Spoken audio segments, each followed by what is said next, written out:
what happened to me the last 48 hours? I can't even describe how I feel.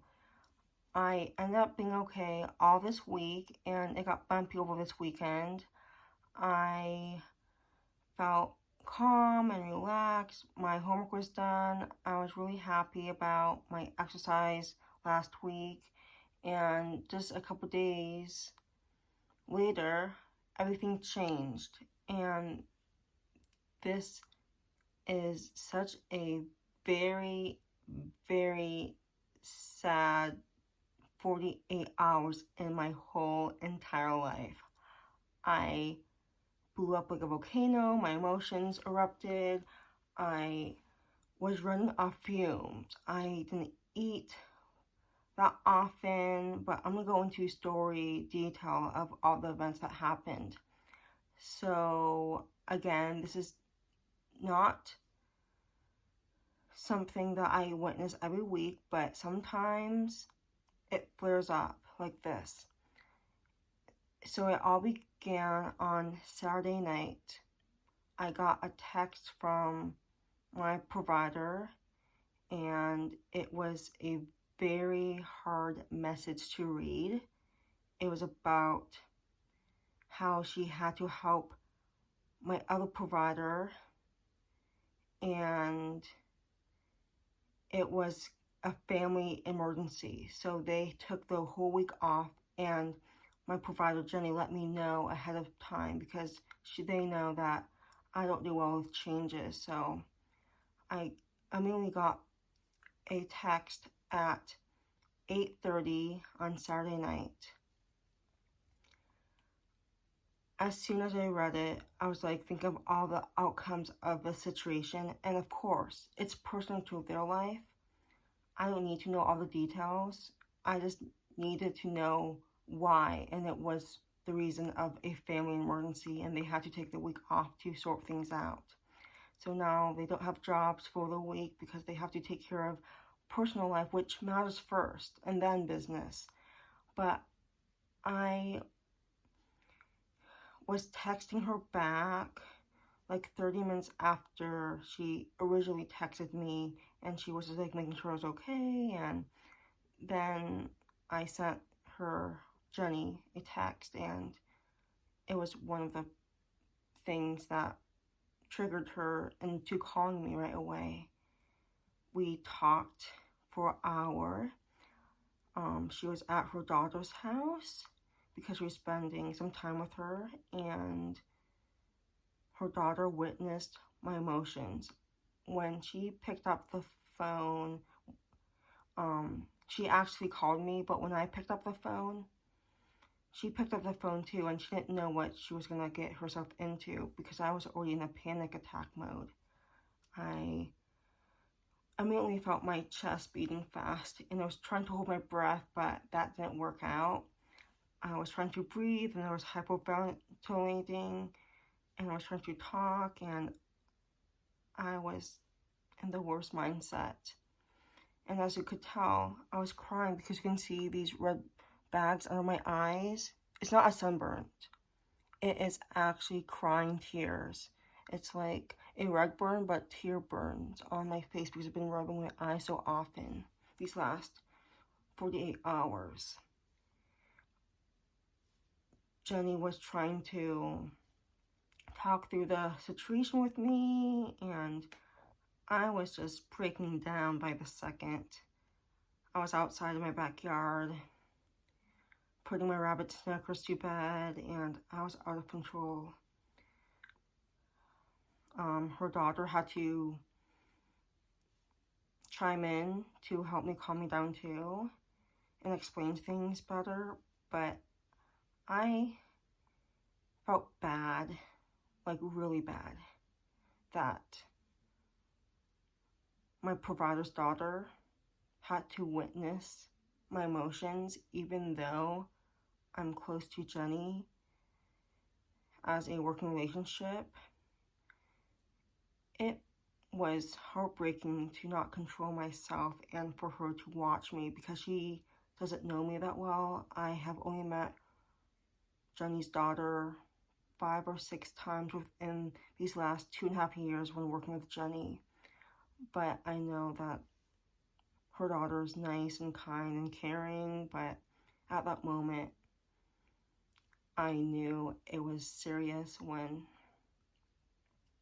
I was not able to control myself. Jenny said, breathe, breathe, and then she wanted to see my face because we were FaceTiming.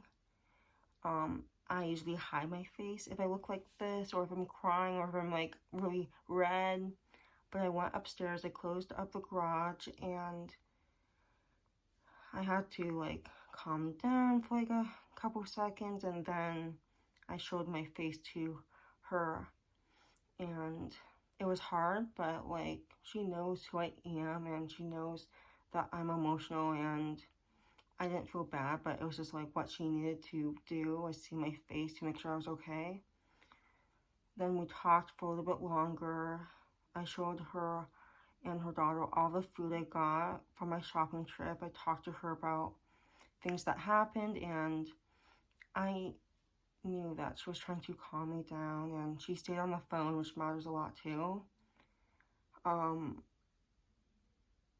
I can't imagine if she did hang up on me when it was such a hard time to witness, but she didn't hang up, which means a lot. When I work with someone, they are there in any state of mind I'm in, and I found out that my newest provider has surgery this week, so she was my backup if I was not going to see Jenny and Sarah.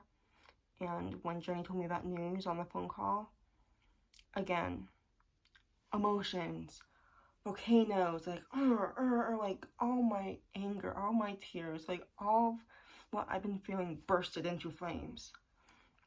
And during these rough times, I knew I needed someone, and I needed to have that support every week, and I didn't have that.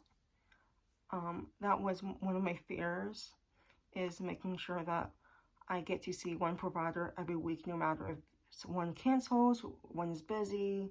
I still need to see a provider because I know that's what I need. But after the phone call with Jenny, I was still upset, angry, and I was tired, so I went to bed at 11:30 and I slept in until 9:30 the next morning.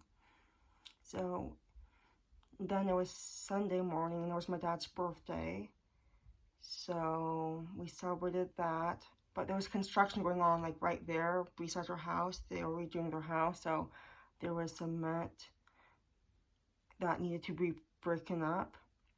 So there was like drilling cement, and it was very loud, and that's one of my biggest things that I hate is noises, especially loud noises. So that has been going on for the past week, but like drilling on a Sunday afternoon, morning. So then, it says I don't want to be emotional again. I'm running off fumes again, but my sister made breakfast. I set the table. I was still sad. Then we heard news from my dad's mom about things going on in her life, and then we got ready to do our day. We went to play frisbee at a park. We had and picked up some pastry items at a local bakery. We took a walk, then we headed to my cousin's house and had dinner there in their backyard. And it was very nice to be with them, but the whole day was on and off crying. I couldn't control myself because I was thinking about Jenny and Sarah, my new provider that is getting surgery this week, and it's like, oh my gosh. I care for them, but at the same time, I worry a lot too, and that's just because I have anxiety and I don't want anything to happen to them, and I just care for them because they work for me. So I got to walk my cousin dog, and that was really nice. She was the second dog I walked since that accident, so it was very therapeutic. I needed that dog time, and it was a good bonding session with her and me. I needed that, and I made a sweet post to my Facebook page about that. I'm really glad I did that after our dinner. We had a fireplace going on in the backyard. It was really great. I was still emotional. Oh my gosh, I was in tears. I didn't know what to do, so I went to bed, and then comes Monday, today. I was still very tired from my emotions, so I woke up tired because I was just exhausted. I didn't eat anything all day. Today is Monday night, and I'm filming this on Monday night, and I didn't eat anything until 5 p.m. today. So I didn't eat anything from Sunday night to Monday night. So it's been almost 24 hours since I last ate, and that was exactly, it was 22 hours. I didn't eat at all. So today I was running off fumes. I was doing my homework with my mom. I had to email my provider Jenny to just make sure that I just needed reinsurance to make sure I didn't have to worry about anything affecting me for this week because they can't work with me. So I just needed that reinsurance, and that usually helps a lot, calm me down. And then I texted her, and oh my gosh, again, every like 5 minutes I cried. It was a bad day. This morning I took care of my animals. Snickers and my chickens. Pumpkin, my 2-year-old chicken, attacked me when I was feeding her breakfast, and she came in attacking me. She got a hold of my leg right here and attacked me like above my legging for 5 seconds. She had to beak on my legging, and oh my god, she's aggressive. So that made me blow up again. My volcano blew up so many times. I can't even tell you how many times within these last 48 hours, but when Pumpkin did that, I had another big explosion. Then I received a text from Jenny this afternoon because she knows I was suffering and just have a lot of anxiety. I didn't feel stable. I was really suffering inside. And she texted me saying if I could walk in her neighborhood with her for a couple hours, and it was at 2 o'clock, and I said, yes, I'm free. I was just doing homework and just like not thinking about the situation that she is placed in with Sarah, my other provider, and I said yes. So I was crying and driving to her house, which was a bad idea, but like I knew I had to make it and see her in person. So she offered walking with me, and she knew that I didn't have any support this week, and she had some free time for like 2 hours because I know she's busy and she's trying to figure out things with Sarah, and it's like, So I did approach her house, and I arrived at her house at 2:30, and again, the moment I saw her, the hardest moment of my life. I was crying, I was shaking, I couldn't get out of my car. And then Jenny said, like, I think walking will help, let's go. And I managed to get up, and I was talking to her again, and I was still shaking and stuff. And then we walked, and I couldn't even walk. I was like a baby giraffe learning how to walk because my muscles were so shaky and stiff. I was like so slow. But I had some deep conversation with Jenny. I did text Jenny's daughter too, and I said that I am really sorry that you witnessed how I acted to your mom. She's the closest provider to me. Change is hard, especially if it's like unexpected. I hope I didn't ruin your night with your mom. I feel so bad. And she responded right away, and I knew I was not really supposed to like text her, but like I had to for this situation. And then Jenny knew because of course daughters and moms tell each other everything, so I'm glad that Jenny knew and I didn't have to tell her in person because her daughter did via text. And after I walk, and during our walk, it was very emotional. I was not calm. I was kind of mad and aggressive, and I had to speak loudly to get my voice across, and I was mad. I didn't know how to express myself. We talked and talked and talked, and I was angry and angry and angry, and it was hard because I felt helpless. I couldn't help myself.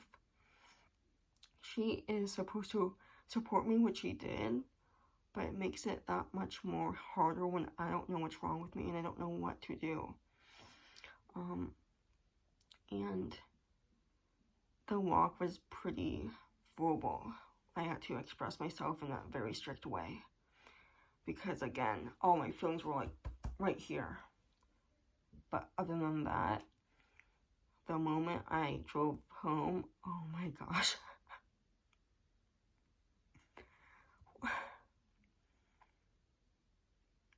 All my emotions, all my thoughts, my anxiety level suppressed and calmed down right away.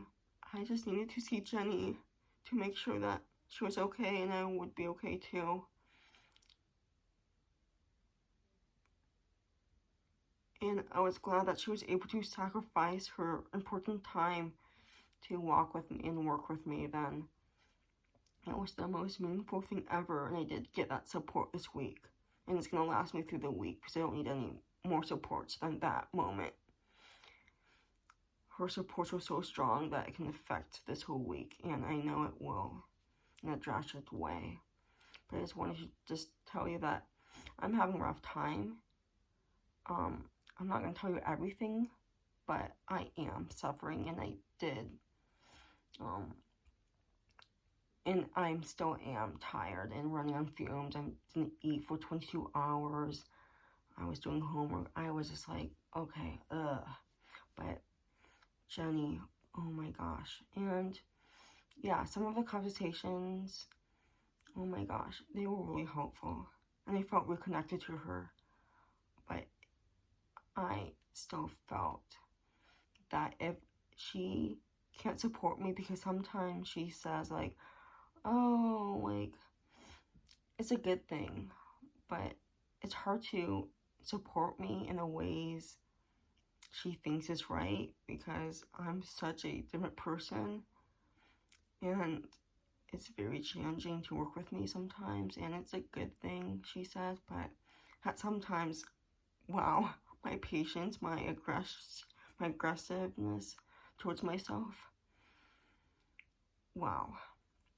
But I'm just glad that everything's turned out how it is supposed to, and I just wanted to document my last 48 hours because it has been the toughest emotional draining week of my whole entire life.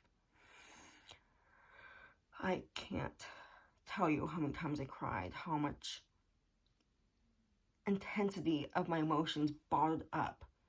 I think I wasted a liter of tears without drinking as much liquid as I should. I don't know how that's possible to keep on crying, but I'm glad I'm doing okay. And I'm going to take this week easy and mellow and know that it will be okay. So thank you so much for watching and hearing my story. And I hope everyone has a great day.